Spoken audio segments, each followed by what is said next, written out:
Okay, today we are digging into the seriously wild world of plants. It turns out that underneath all those leaves and stems we see every day, there is a crazy genetic game happening, and it plays by completely different rules than we do. It all starts with a question you've probably asked yourself while shopping for groceries. All right, picture this. You're in the produce aisle. You see those strawberries, right? The ones that are just huge, almost cartoonishly big, especially when you compare them to the tiny little wild ones you might see out on a trail. So, why? What's going on there? Now you might think it's just really good farming. Perfect soil, tons of sun, and yeah, that stuff helps. But the real secret, it's not on the farm at all. It's deep, deep inside their cells. It's this incredible genetic superpower that lets plants do things that would be absolutely impossible for, say, you or me. Okay, so to really get this superpower, we gotta cover a few of the basics first. Let's think of every living thing as being built from a set of, well, instruction manuals.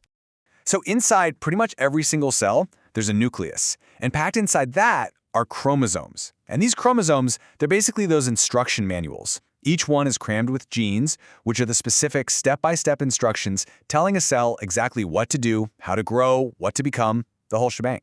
And this is where things get really interesting. For us humans, the rules are super strict. We're what's called diploid. That just means we get one set of instruction manuals from one parent and one set from the other. 2 sets total. That's it. No more, no less.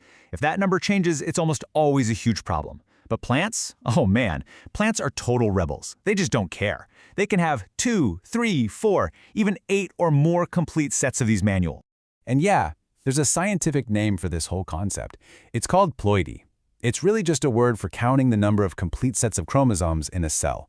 So we're diploid. But plants, as we're about to see, they can be a whole lot of other things. So what does having all these extra instruction manuals have to do with those giant strawberries? Okay, let's crack this code. Let's start with the number 3. Imagine a plant has 3 complete sets of chromosomes. We'd call that triploid, or 3N for short. So, what happens when a plant is triploid? Well, here's what happens. To make seeds, a plant has to divide its chromosome sets perfectly in half. But you can't divide 3 into 2 equal parts, right? It just doesn't work. This little bit of biological math trouble leads to sterility. And what do we get out of it? Deliciously convenient seedless watermelons and bananas. Exactly. Okay, so 3 sets can mean no seeds. But what happens if we go way bigger? Let's jump all the way up to 8 complete sets of instruction manuals. 8. And there it is. That's our answer. The huge strawberries you buy at the store, they're octoploid, or 8N. All those extra gene sets are just more and more instructions for grow bigger. It leads to bigger cells, and that leads to much bigger fruit than their little wild relatives. This whole thing is called polyploidy, and it's basically a plant's secret weapon.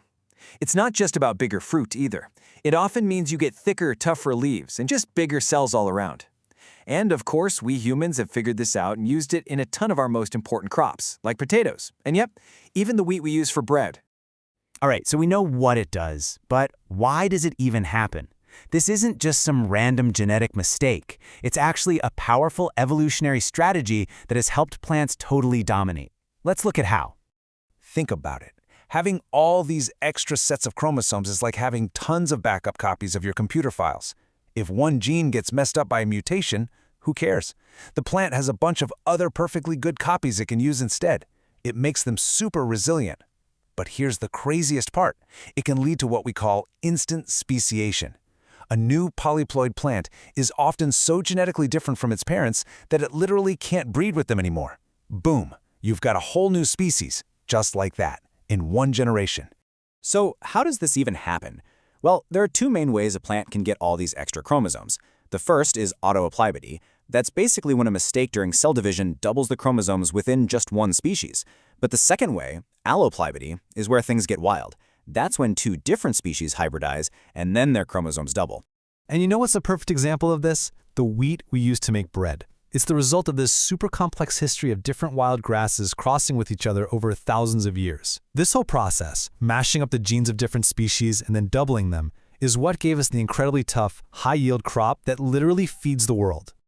So we've seen 3 sets, 6 sets, even 8 sets of chromosomes. But just to show you how absolutely insane this can get in the plant world, I'm going to leave you with one last number. Just try to wrap your head around this. 1,260. No, seriously, that's not a typo. There's a species of fern that has around 1,260 chromosomes. Let me remind you, humans have 46. 46! It just goes to show, plants are playing a completely different evolutionary game. They're on another level. It really makes you wonder, right? I mean, from the fruit you buy at the store to the weeds growing in a crack in the sidewalk, this hidden genetic world is literally all around us. So the question is, what other amazing secrets are still hiding out there in the plant kingdom?